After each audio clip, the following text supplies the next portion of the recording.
World's biggest astrology community in Tamil. Online Astro TV, வாழ்வின் வெளிச்சம். Online astro டிவியை கண்டு மகிழுங்கள். அடுத்த ராசியான இரண்டாவது ராசி ரிஷப ராசிக்கு போயிடலாம். இந்த ரிஷப ராசிக்கு உண்டான குரு பயிற்சி பலன்கள் சொல்வதற்காக ஃபர்ஸ்ட் லைனே வந்துட்டு என்னுடைய அன்பு தோழி மை ஸ்பெஷல் ஒன் தர்மசாஸ்திரா ஜோதிட வித்யாலயாவுடைய மகளிர் அணி துணை செயலாளர் திருமதி நித்யபூர் நித்யா அவர்களை வெல்கம் பண்றேன். நித்யா மேம், நீங்க சொல்லுங்க, ரிஷப ராசிக்கு உண்டான குரு பயிற்சி பலன்கள் எப்படி இருக்கும் நீங்க சொல்லுங்க. அனைவருக்கும் வணக்கம். ரிஷபராசிக்காரங்கனாலே எப்பவுமே பாத்தீங்கன்னா அழகாவும் இருப்பாங்க, அறிவாவும் இருப்பாங்க. எப்பவுமே நான் எல்லாமே கரெக்டா பண்றேன், நிறைய யோசிச்சு பண்ணுவாங்க. நிறைய பேருக்கு அட்வைஸ் பண்ணக்கூடிய அளவுல ரிஷபராசிக்காரங்க எப்பவுமே இருப்பாங்க. ஆனா அவங்க இந்த குரு பயிற்சி பாத்தீங்க அப்படின்னா அவங்களுக்கு இந்த ஆசைகள் எல்லாம் நிறைவேறக்கூடிய வருடமா இந்த குரு பயிற்சி இருக்க போகுது. எல்லா ஆசைகளும் பாத்தீங்க அப்படின்னா குழந்தைகள் சார்ந்த விஷயங்கள்ல இருந்து அவங்களுக்கு எல்லா ஆசைகளும் சீக்கிரமா நிறைவேறும். அவங்க எப்பவுமே பாத்தீங்க அப்படின்னா எல்லா வேலைகளையும் பாத்தீங்கன்னா முன்னுரிமை கொடுத்து இருக்கிறது, இந்த மாதிரியான விஷயங்கள் அவங்களுக்கு நிறைய கிரெடிட் கிடைக்கும். முன்னுரிமை எல்லாமே பார்த்து முன்னாடி நின்று செய்யறதுனால அவங்களுக்கு எல்லா கிரெடிட்டுமே அவங்களுக்கு கிடைக்கும். குழந்தைகள் சார்ந்த விஷயங்கள்ல அவங்களுக்கு ஒரு பெரிய முன்னேற்றம் இருக்க போகுது இந்த வருஷத்துல. அதுக்கப்புறம் பாத்தீங்க அப்படின்னா அவங்களுக்கு பொருளாதாரம் சார்ந்த விஷயங்களுக்காக, வேலைக்காக வெளியூர் போறது, வெளிநாடு போறது, இந்த மாதிரியான விஷயங்கள் குடும்பத்தை விட்டுட்டு போய் இருக்க வேண்டிய சுச்சுவேஷன் இருக்கும். அவங்களுக்கு பாத்தீங்கன்னா ரிஷபராசிக்காரங்களுக்கு பொருளாதாரம் சார்ந்த விஷயங்கள் நிறைய வரக்கூடிய வருடம். இதுல பாத்தீங்க அப்படின்னா அவங்க வரக்கூடிய அந்த பணத்தை முதலீடு பண்ணும்போது பார்த்து அவங்க முதலீடு பண்ணணும். ஏன்னா பாத்தீங்க அப்படின்னா முதலீடுல அவங்களுக்கு நிறைய ஆசையை காட்டி ஏமாறக்கூடிய விஷயமா கூட அமையறதுக்கு வாய்ப்புகள் இருக்கு. ஏன்னா திடீர் அதிர்ஷ்டமும் இருக்கு, திடீர் ஏமாற்றமும் இருக்கு. அதனால பொருளாதாரம் சார்ந்த விஷயங்கள்ல அவங்க பாதுகாப்பா முதலீடு பண்ணணும். இல்லைன்னா நிறைய மன உளைச்சலுக்கு ஆளாகக்கூடிய வருடமாவும் இருக்குது. உறவினர்கள் கிட்ட, நண்பர்கள் கிட்ட எப்பவுமே அவங்க பாதுகாப்பா இருக்கணும் இந்த குரு பயிற்சியில பாத்தீங்க அப்படின்னா.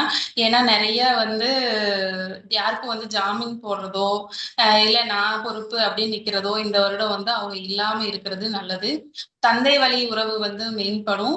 ஆன்மீகம் சார்ந்த விஷயங்கள், தீர்த்த யாத்திரை, கோயில் சம்பந்தமான விஷயங்கள்ல ஒரு பொறுப்புல இருக்கிறது, இந்த மாதிரியான விஷயங்கள் அவங்களுக்கு நல்லபடியா அமையும். திருமணம் சார்ந்த விஷயங்கள் சிறப்பா இருக்கும். பிளஸ் காதல் திருமணம் இந்த வருஷம் அவங்களுக்கு கை கொடுறதுக்கு நிறைய வாய்ப்புகள் இருக்கு. புதிய தொழில் செய்யறவங்க தாராளமா அதை அவங்க பண்ணலாம்.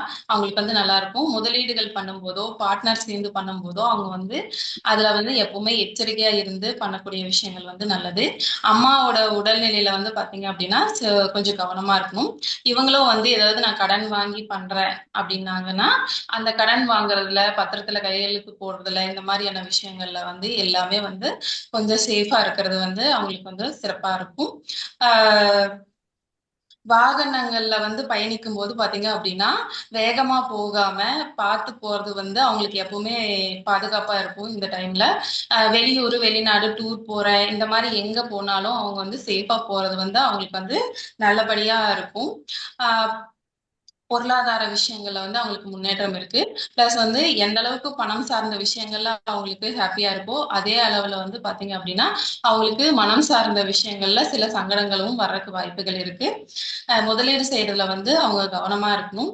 அதுக்கப்புறம் பாத்தீங்கன்னா அவங்களுடைய குலதெய்வம் சார்ந்த விஷயங்களுக்கு நேர்த்தி கடன் பண்றது, இந்த மாதிரியான விஷயங்கள் சிறப்பா இருக்கும் இந்த வருஷம் பண்றதுக்கு.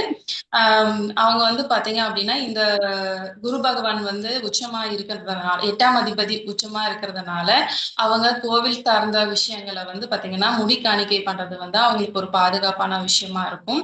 காவல் தெய்வங்களுடைய வழிபாடுகள் அவங்க எப்பவுமே எடுத்துட்டே இருக்கிறது அவங்களுக்கு எப்பவுமே ஒரு பாதுகாப்பான விஷயமா இருக்கும். அதுக்கப்புறம் பாத்தீங்க அப்படின்னா எங்க வெளியில போறதா இருந்தாலும் கொஞ்சம் சேஃபா போயிட்டு வரணும். முன்னோர்கள் சார்ந்த விஷயங்களை திதி கொடுக்கறது, தர்ப்பணம் பண்றது, இந்த மாதிரியான விஷயங்களை அவங்க அடிக்கடி பண்ணிட்டு வந்தாங்க அப்படின்னா அவங்களுக்கு எல்லா விதத்திலையும் முன்னேற்றங்கள் சிறப்பா இருக்கும். ஸோ ரிஷபராசிக்காரங்க இந்த வருஷம் சந்தோஷமாவும் இருப்பாங்க, பிளஸ் பாதுகாப்பாவும் இருக்கணும். தேங்க்யூ.